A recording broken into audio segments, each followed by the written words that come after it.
welcome to Encounters. My guest today is Professor Roy Colle from Cornell University.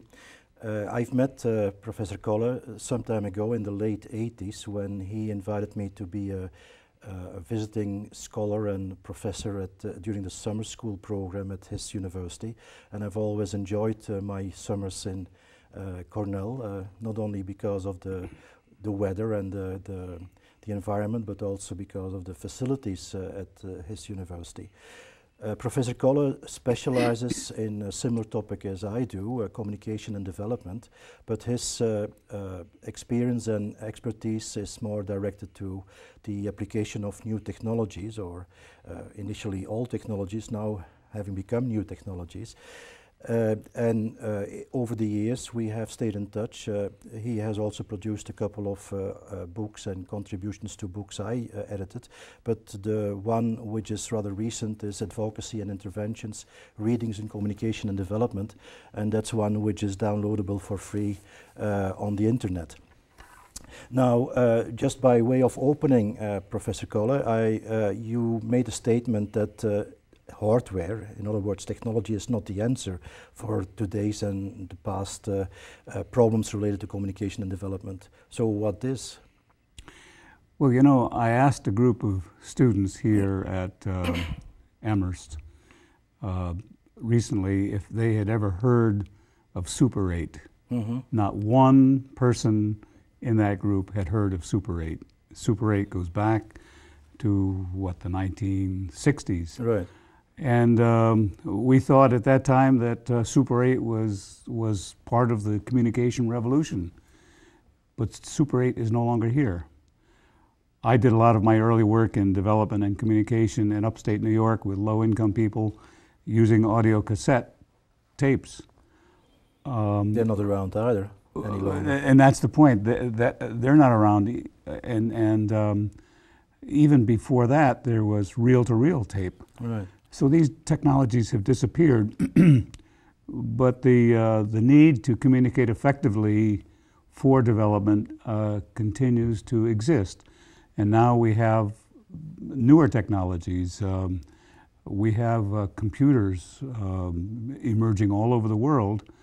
We have mobile phones, and we have new techniques using podcasts and so forth. The problem that we have when we get back to talking about development is that we have what many people have called a digital divide, so that some people have access to these technologies and some people don't.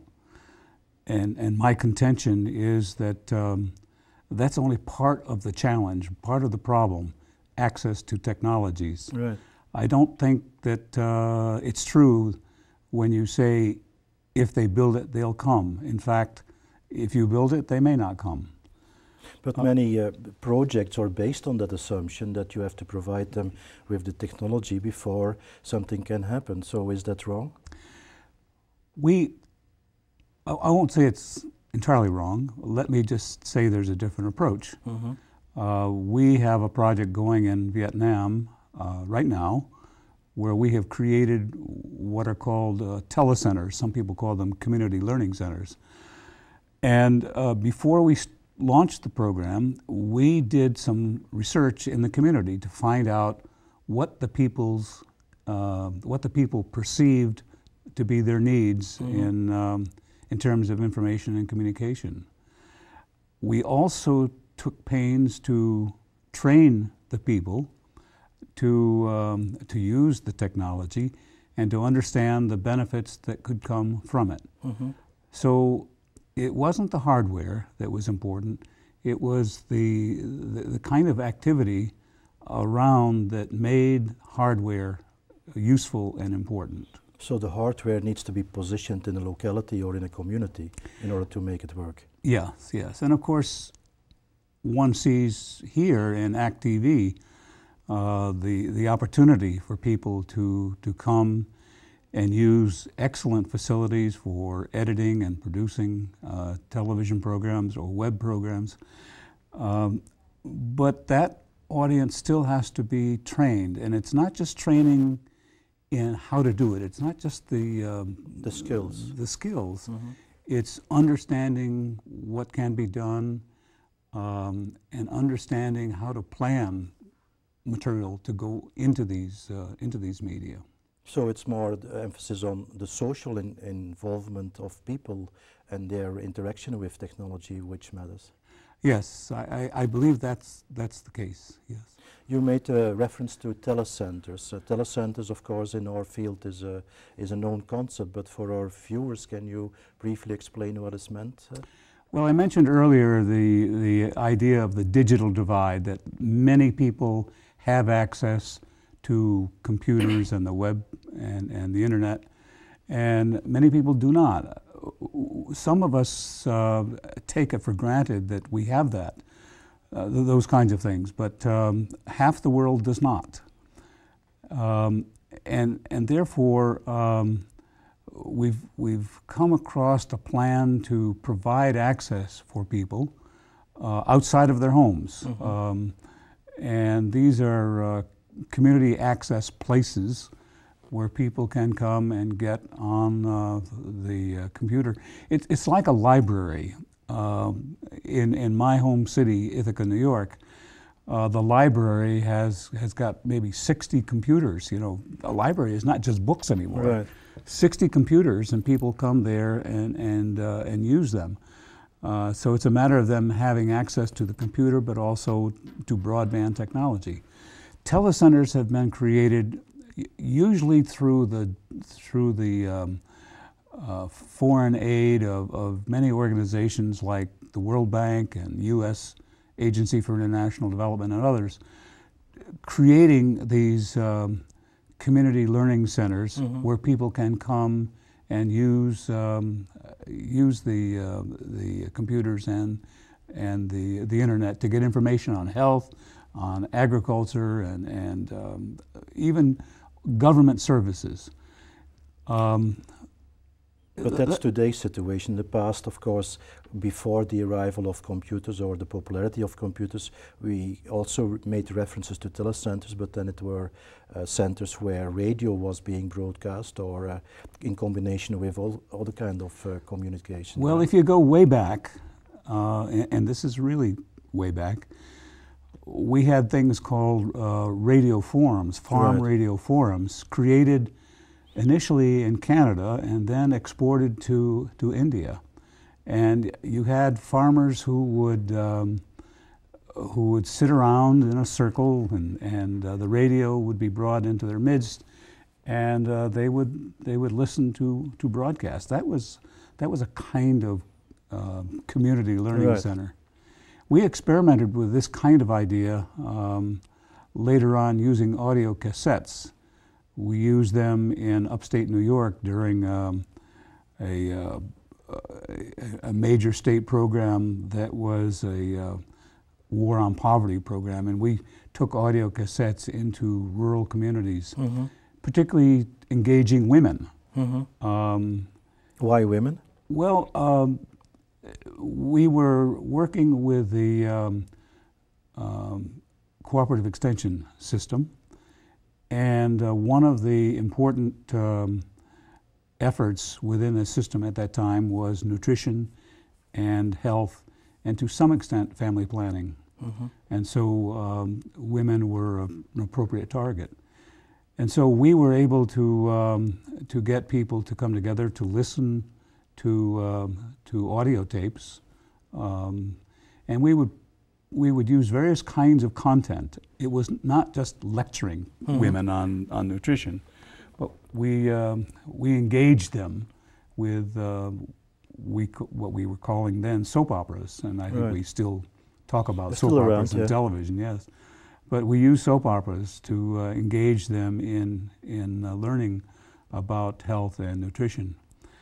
And we did the same kind of thing. We learned a lot in those activities, and we ourselves exported the idea to Guatemala, where our learning environment was essentially something called a pila, where the women came To do the laundry. and washed their laundry, mm-hmm. washed their clothes. And a pila was a concrete tank water in the tank, and women and children sometimes all around the outside washing their clothes. And we hung an audio cassette tape machine at that pila for the women to listen to while they did their washing. And again, we used soap operas, and we used music, and we used all sorts of things to engage them. And we found that they liked the experience, and they had never, by the way, they had never seen an audio cassette tape replayer. We introduced them. And when we were about to fold up our project, they said, how can we get those? They were just entranced by the technology, but I think also about the fact that they could have that kind of learning while they were washing their clothes. Right, and they could also take it on for their own benefits and empowerment, I guess. Yeah, yeah, and now, you know, the audio cassette, as we said earlier, is gone, and I've yet to see a replacement doing the same kind of thing. We have the project in Vietnam where we're working with a non-formal education program for women, and we intend to use CDs there. We'll have a telecenter, we'll have CDs, and we want the women to be able to take CDs back to their homes and listen to information about, in this case, it's going to be nutrition again. But there's a very important spin-off to doing this by giving them the opportunity to listen when they're ready to listen, not when we or anybody else or a radio station tells them to listen. Right, so at their time. They can do it when they want to, and they can do it with their families. And we know in development, it's very important for a family to support the person whose behavior we're trying to change, whether it's a farmer or whether it's a mother. That person is a little bit isolated if we don't have people in the family also supporting. So giving her the cassette or the CD to take home is quite valuable. And also we learned back from our early experience in upstate New York with the audio cassette that the people in her neighborhood, her friends, also come. And so that's an important device that we're trying to Right, exploit. so that becomes a shared kind of activity which broadens not only the impact it may have, but also gets other people and larger segments of the community involved. In a sense, right. In fact, you use the important word, and that's community. So we're dealing not just with one woman from a community, but we're dealing with that woman in her community. Right. In your examples, you've also made a reference to Vietnam, to Guatemala, but also to upstate New York. So I take it that implies that this kind of technique and methodology and the use of hardware or technology can be applied anywhere. So it doesn't really need to be a development area in the traditional sense of the word. Yes, that's true. I think I've had a wonderful opportunity to work in many different countries, and I remember being in Nigeria, for example, and talking about how one could use audio cassette players in what I called a waiting place, where people wait, and they don't do anything, they just wait. They're waiting to get their hair done, or they're waiting for a taxi or something. And we found that in Nigeria there were a lot of waiting places, and we suggested to the people with whom we were working that they might consider using audio cassettes in a waiting place. And so one of the women said, yes, women here take 2 hours in getting their hair done in a hairdressing shop, and that would be a wonderful place to put a cassette. So lots of applications. Right.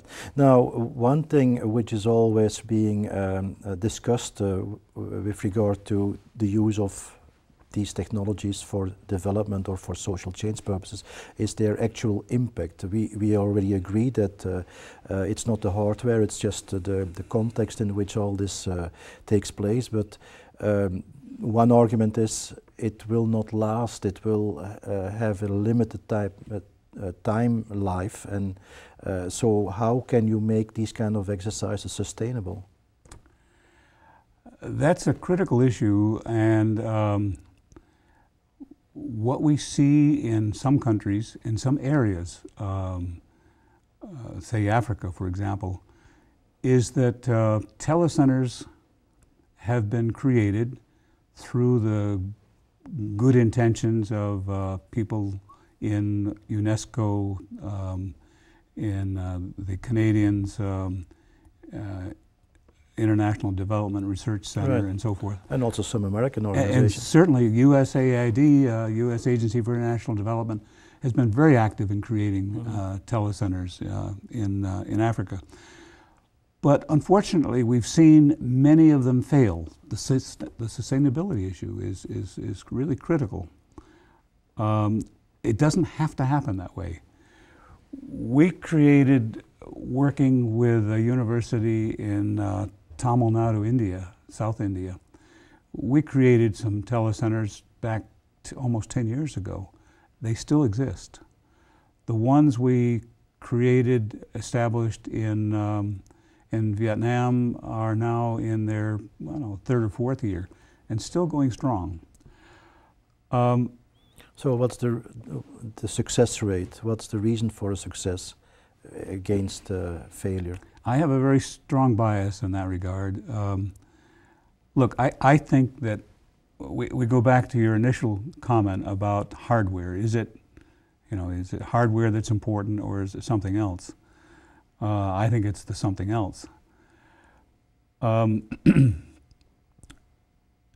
There are several things that influence the survival rate, the sustainability of telecentres. I think what kinds of content they are able to offer through either access to the web or even offline through DVDs and CDs. What is the content relevant? As you and all of the people watching this know, you can go online and get Health MD or Dr. MD and all sorts of things, and you don't know whether the stuff is authentic, Reliable. And the other word is relevant. Because although it's reliable and interesting and useful in some places, it's not in Kenya, for example. So having the appropriate content is vital. And too many telecentres have been created with the idea of we build it and they'll come, and it doesn't happen. The content is not relevant. Telecentres also need to have people who manage them who understand the people around them. For example, we know literally from Canada to India that women find telecentres often inhospitable places to be. It's either because of all this technology that intimidates them, threatening, yeah, or where the telecentre is located in the community. But women have been neglected. And you need to have telecentre people managing or on the board who understand that and make special efforts to incorporate women and girls into the system. And the third thing, and I don't mean to belabor all of this, but the third thing that telecentres need is continuous research. And I don't mean academic research that a PhD person might do, but simple research where you go into the community and you find out what people see as their needs, not only in terms of what they see their needs in terms of information, but what do they see as the problems that face their community. One quick example, in Guatemala, way back when we were working with audio cassettes, we found out that the women were worried because they couldn't raise chickens. The chickens died of what they called the plague, and we found out that the plague was really Newcastle disease, and we had a solution, and we put the solution on our cassette tapes, and the people started getting chickens and raising chickens. It's a matter of understanding the community and what their needs are.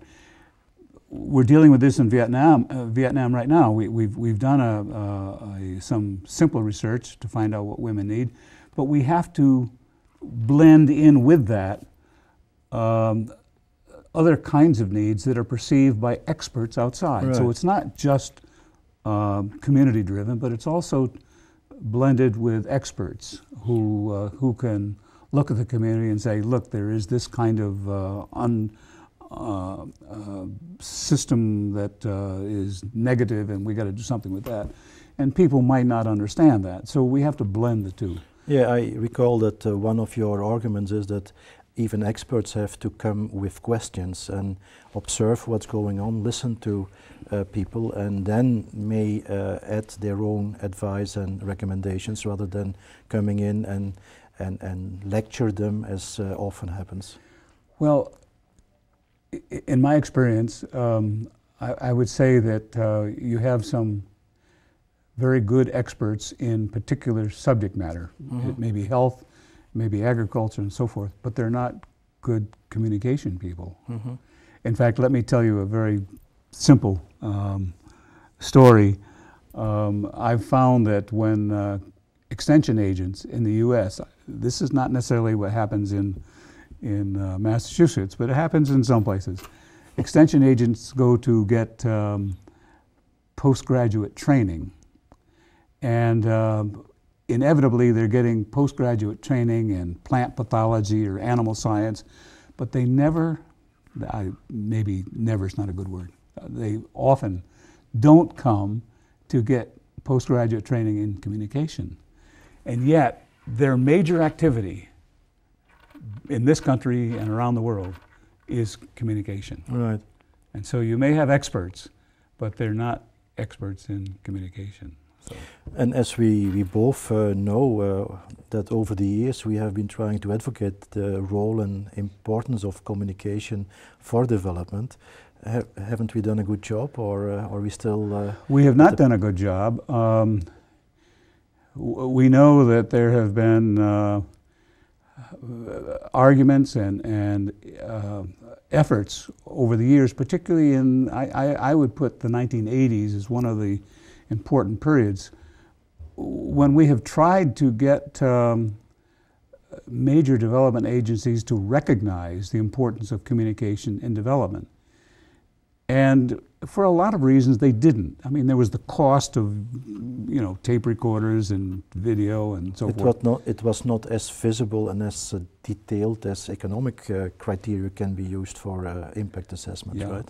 Well, and also there was not, as you alluded to earlier, there was not evidence that you could be successful with using communication, and it's our fault. I mean, we didn't prove it. I mean, I could see it when I was working with a group of women around this washing system in Guatemala, and I could see them going out Saturday and getting chicks after we had announced it or talked about it. But that's very small scale. And when you've got organizations like the World Bank and FAO, the Food and Agriculture Organization, they're interested in big things. And numbers. They want to see and percentages. So we didn't do an awful good job of selling. Mm-hmm. But things changed, I think, in the latter part of the 80s and into the 90s for a number of reasons. You can see publication after publication after publication report now talking about the importance of communication in reaching what have been called the Millennium Development Goals. Right. These are goals in education, health, in a whole variety of things. I think there are 8 of them. Right. That we're supposed to reach, all countries in the world are supposed to reach by the year 2015. Right. And we're not doing a great job of reaching some of those goals. And so there were major conferences, one in Geneva and one in Tunis. The WSIS conferences. WSIS, the World Summit on the Information Society. And one of the issues, it wasn't the only issue, but one of the issues was how could communication be employed to help reach the Millennium Development Goals. And so that's not the only issue, but certainly that has been a major force. And the other thing that's, I think, been important is the kind of intoxication with the new digital technologies. Right. You get people interested in the idea of telecentres, and so they're willing to put money into telecentres, at least for a while.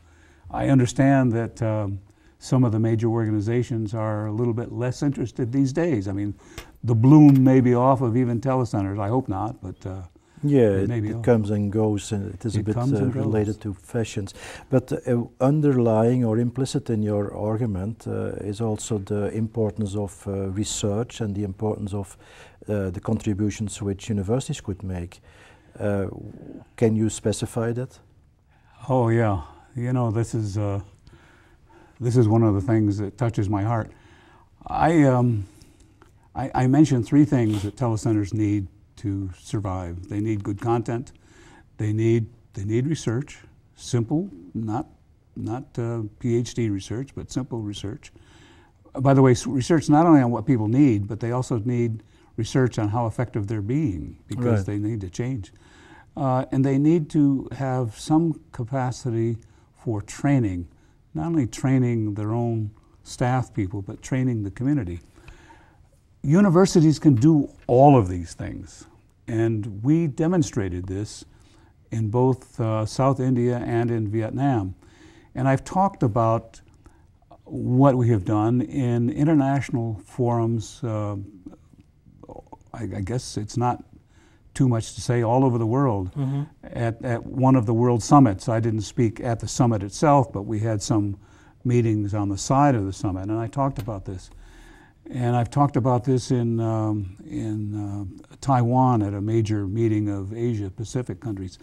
And you know, I will get on the platform and I'll say, you know, universities are important. They are relevant. I can give you evidence that universities have made a difference and can sustain communication efforts. And from the audience, I would get people saying, yes, you know, why didn't we think of that? And I'm going to go back and do something. But it never happens.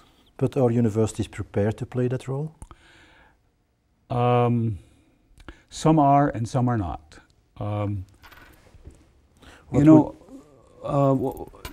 we have in the United States a system called a land grant system of universities. My university happens to be the land grant institution in New York State, and I think in Massachusetts, MIT is the Might well be, I don't know. Yeah. Anyway, these land grant institutions, these universities, have three missions. One is teaching, one is research, and one is outreach. And in most of the universities in the world, and you've been around a lot, so you can contradict me if you think I'm wrong, but in most of the universities in the world, the mission is twofold. It's teaching and research, and not outreach. And so what we have been trying to do is to promote in some universities the idea that they can make a difference in development, and that a very appropriate partnership is to link up with these telecentres, because then the telecentre becomes kind of an extension, or can be kind of an extension of the university. Also partnering across nation states, across borders, I think is very important, that an American university partners with a university in Vietnam or in India or any of these places. And we've been doing that informally. We have partnered, when I say we, I mean my department at Cornell University, as well as other parts of the university, have actively partnered with other institutions in our jargon we call institution building. There are possibilities for doing this. Now, there is an activity that's been going on now for probably almost 10 years called Higher Education and Development. And it's a effort supported by USAID, the Agency for International Development, to do what you said, partner universities in the U.S. with universities in other countries, and through this partnership to encourage them to expand their mission into development activities. Right. Some of those development activities have to do with research, and some of them have to do with training. What we, or maybe I should say I suppose there are some people who join me, would like to see this happen in the communication field, because as I said before, there's a lot of evidence now that communication for development is on the agenda of major organizations. Now what we need to do is to couple that acceptance of communication for development with this effort to make universities more relevant. There's a colleague at Harvard University who talks about reinventing universities. Right. And he thinks that it's important that universities in, he's talking particularly about Africa, that African universities be reinvented. And I think what he's saying is that they need to be reinvented so that they look out and not just inward in their institutional structure. Yeah, but I think that also applies to many American universities. So there is still a lot of work to be done. Thanks for sharing your experience and wisdom with us, and thank you for your interest. My pleasure.